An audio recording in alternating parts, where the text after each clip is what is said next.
Ho, ho, ho, ho.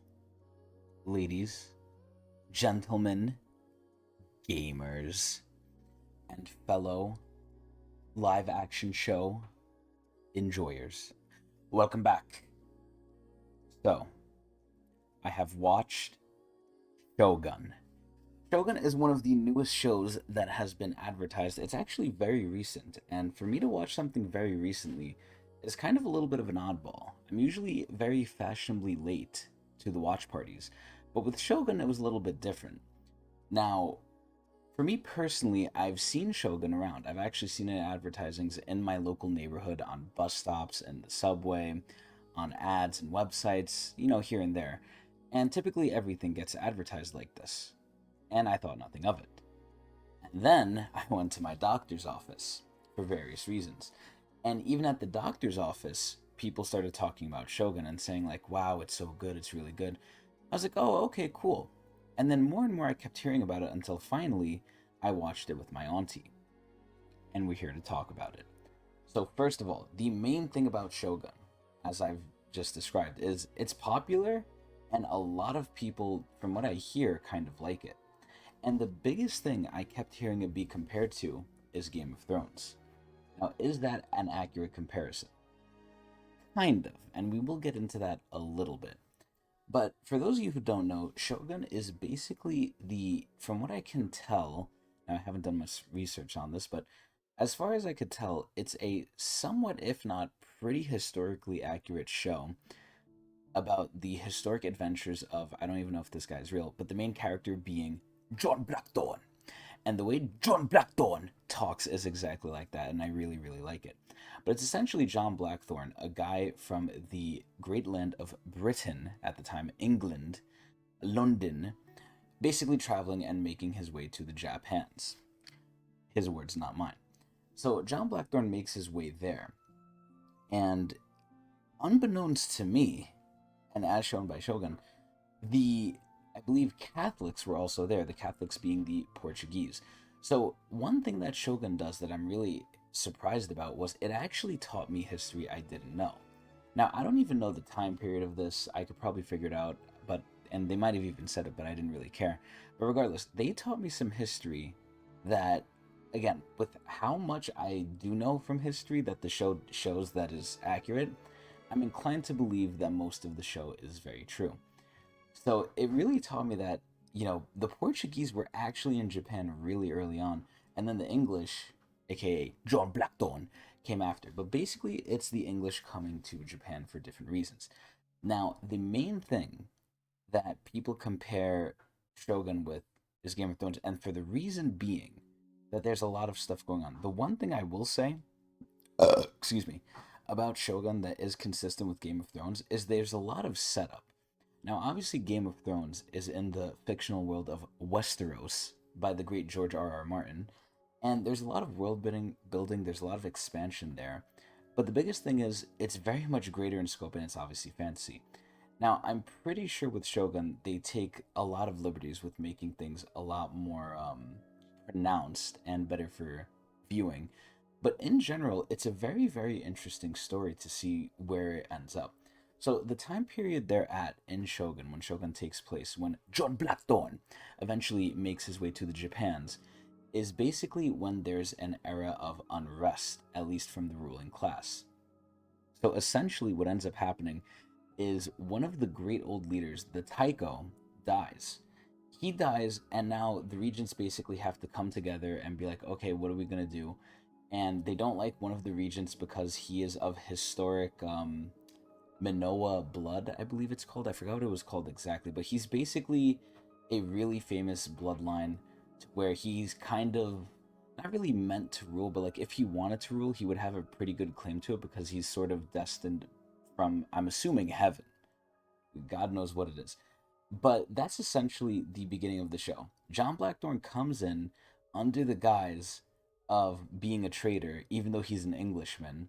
Surprise, surprise. And as I always say in all of my videos, slight spoilers here. I'm not going to spoil anything too crazy, but I'm going to give some context to the situation we're in. John Blackthorne comes, he's an Englishman. The English are definitely against the Catholics, and that's one of the things that very much goes on in the show. and he's basically thrust into the middle of the civil unrest in Japan at the time. Now, a couple of the things the show does well that is very comparable to Game of Thrones. Firstly, like I said, there's a lot of plotting, there's a lot of scheming. Not as much as Game of Thrones, because Game of Thrones just covers a way more expansive range of just different continents, different land, different cultures. This is really just set between three main players, and obviously there's more nuance to it. Even within each of these three factions I'm going to mention, there's a lot of back and forth, there's a lot of good players and bad players, but in general, there's three main factions. There's the English, which is pretty much just John Blackthorn. There's the Portuguese, which is a whole slew of people. And then there's the Japanese, which again have their own little factions in and of themselves. Now, aside from that, one of the difficult pain points I had very much in the beginning of the show and then all throughout the show, and this is not even a full pain point, it's not even a full negative. It's actually somewhat of a positive, because one thing the show doesn't do is they don't make things obvious, they don't hold your hand. And this comes with its difficulties because I, similar to John Blackthorn, only really know English. So seeing a lot of the Japanese and a lot of the names, they hit you with a lot of characters at once, especially in the start of the series, to where I was confused a good amount of the time. And again, I was watching with my auntie, and my auntie was lost sometimes too, where we were just confused on who's who and what's going on and what does this person want, what does that person want. It's pretty obvious with the main characters, the main big characters, but there's a lot of side characters that they don't go too much into, that they kind of introduce, that are very important to the story, but sometimes you barely see and you barely know. And sometimes they, for lack of a better word, they really do look very similar to each other, where it's like, I don't know who this is, I don't know who that is. And it happened a lot with the old men. I was very confused by some of the old men in the show. I was like, oh, damn, wait, this old guy, like, died, but this old guy's alive, and I thought he was the other old guy. There's a lot of confusion, especially with the characters and their names and somewhat of their purposes in the show. But, maybe that's just me. But regardless, one of the things that I also just touched upon that is very prevalent, not only in this show, but in also Game of Thrones, and this review is kind of going to sound like a Game of Thrones comparison. It's not meant to be. But basically, the show does not shy away from gore. The show is very adult, very, I don't want to say very gritty, it's not Gears of War or anything. But it's very gory. I mean, even in the first episode, you see a guy get beheaded, you see a guy get very, very badly tortured, you see a lot of death, and you see a lot of plotting from death, too. So the shows are very adult and very unforgiving. They really show the reality of humanity, even in Game of Thrones, which is not even real. But yeah, no, the Japanese are not a nice people always. But regardless, the aside from the pain point of like not understanding the characters in the show and the show's writing and just in general who they show on the screen are very, very good. Like, these characters, at first I didn't understand who they were. I was like, oh, okay, whatever. But as I kept watching the show, I actually really, really enjoyed the characters in this show. And especially a lot of the people on the Japanese side. There's a lot of the people on both the good and the bad side, which I really, really liked. And that's another thing that I want to get into. In this show, Shogun, where you're kind of thrust into the middle of like all this stuff happening with John Blackthorne as kind of your guide through it, you really see the fact that like you don't know who's good and who's bad. And it's really just like, okay, whose side are you picking? And you're gonna just hope they're the best for whatever you want and they want. It's kind of like, do our wills align? And again, this always leads to treachery, which is very prevalent, like I've said, but there's not really like a good versus bad here. It's more just like you have to figure it out. It's more of a gray area, which is really, really good. And all the characters really show that. On both sides, I can't even say the good and the bad side. On both sides, in like the Japanese faction, you can't tell who's a good guy and who's a bad guy because they both have to do fucked up shit. John Blackthorn sometimes does fucked up shit. And seeing the clash between John Blackthorn's like culture, him being from London, and then seeing him in the Japan's and how they interact, it was really, really good. Whenever clashing worlds happens in any story, I think it's such a good thing if done well, and they do it very well here. Because again, I'm assuming they're historically accurate, and even if they weren't, it's really a treat to see just like two cultures, even if make believe, or at least taken liberties with, just interact the way they did in the show. It really is like really cool, and you get to see an evolution, especially for most of the characters. The characters, aside from maybe a couple, really do change throughout the series, and John Blackthorn is definitely one of them. So the characters' acting skills, all of them are top notch. I didn't think there was a character that really acted poorly, except one of the people who was introduced kind of near the middle slash later in the show. And I'm just gonna name drop her here just because I want people to have a reference if and when they watch it. Her name was Ochibe. Ochibe no Kata is kind of her title and name. Ochibe just kind of came in out of nowhere, and she was like one of the new players. She was one of the new villains. And, culturally speaking, I don't think women have too much power in Japan. Now, obviously, they can influence things here and there, sure. But typically, it was the men, as far as I know, that made a lot of decisions. Ochibe no Kata kind of came in the middle end of the show. And it's not like she's a foreign character. She is meant to be there. They didn't just shoehorn her in. But the amount of influence and the amount of power she had, and how she became sort of like one of the main antagonists of a certain group, really rubbed me the wrong way, because it kind of did feel very forced in the way that they made her just come in, change everything, make things worse for certain people. And again, I'm trying to make it seem, intentionally speaking, that she isn't necessarily a villain. It just depends on which side you look at, because there's an argument for both sides on whether they're the villain or whether they're not. But regardless, that is probably the only character I thought was weak. Every other character is pretty unique from one another, and you definitely grow attached to some of these characters and you learn to respect them, even if they have negative qualities. There is some sick fucking people in this show. One of the sick ass people, his name is Yabushige. He is really sick, but he's really fucking funny. Like, he hates John Blackthorn. Well, I don't want to say hate. He dislikes John Blackthorn because he likes to bully him, but then he's a suck up to like all the higher ups that he's working for. So there's a very obvious power dynamic where it's like he doesn't like being under the heel of someone, but he likes to put someone under his heel. It's a very good thing. And then as the show goes on, you see him change. And then there's another guy in the show called Buntaro. Buntaro is a character who absolutely despises John Blackthorn. And you see that throughout the show, but Buntaro is not single sided. He also comes to respect certain things about John Blackthorn, at least I would like to believe so, or at the very least is honorable to a point.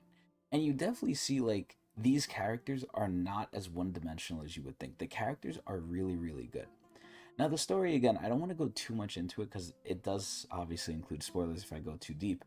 But overall, the story of Shogun, especially with how the characters portray and how they do it, is really, really good. Now, one thing I will mention that was kind of a little shock point to me was there was not too much action in this show, and I actually don't personally mind that. Now, again, while I was watching it with my auntie kind of brought it up a couple times, and I did acknowledge it. I was like, wow, for a show where they're about to go to war and they're like gonna fight these battles and this and that, and not to say there's not fighting, there definitely is like a couple times, but nothing in too big of a scale, and nothing really where you expect it.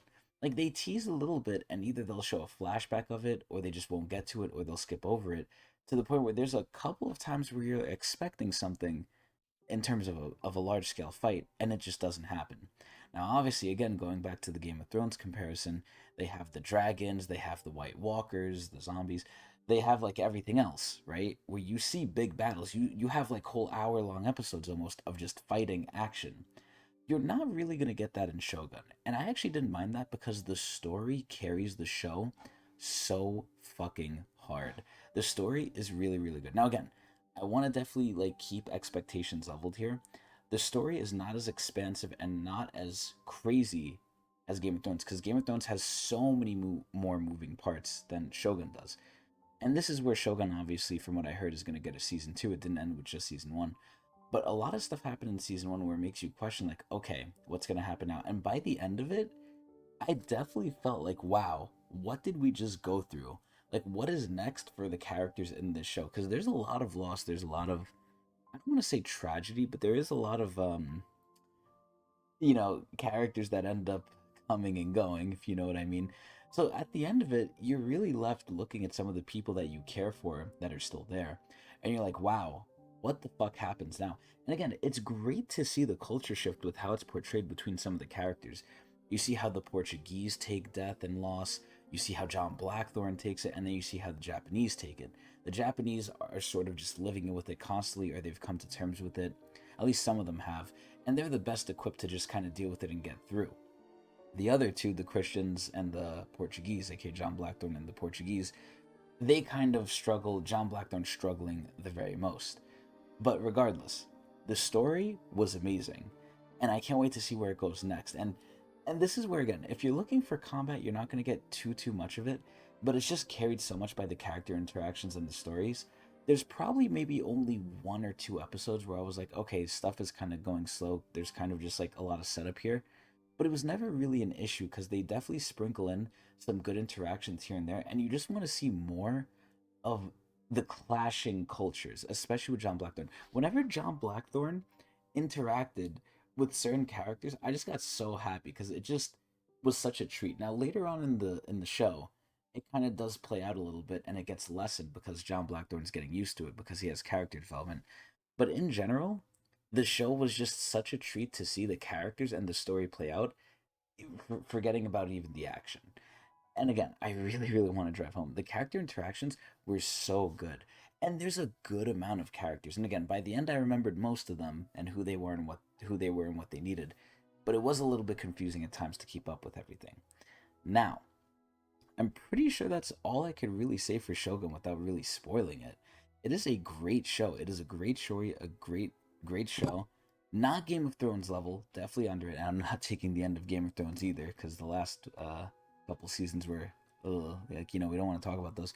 But in general, if you're looking for a pretty good show to watch, live action, and you like similar stuff to Game of Thrones, I would say Shogun is definitely that show. If I had to rate it, I would probably give it, and this is where I'm gonna rate it 0 to 10, 5 being neutral.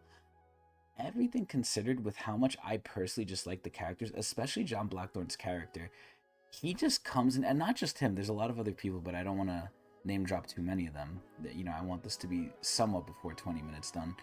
But essentially, one of the things that I really appreciate about some of the characters, with John Blackthorne including, is they stand out. They have a lot of stuff about them where it stands out. John Blackthorne is not a terrible guy. He definitely has morals. He definitely has like a view and a vision.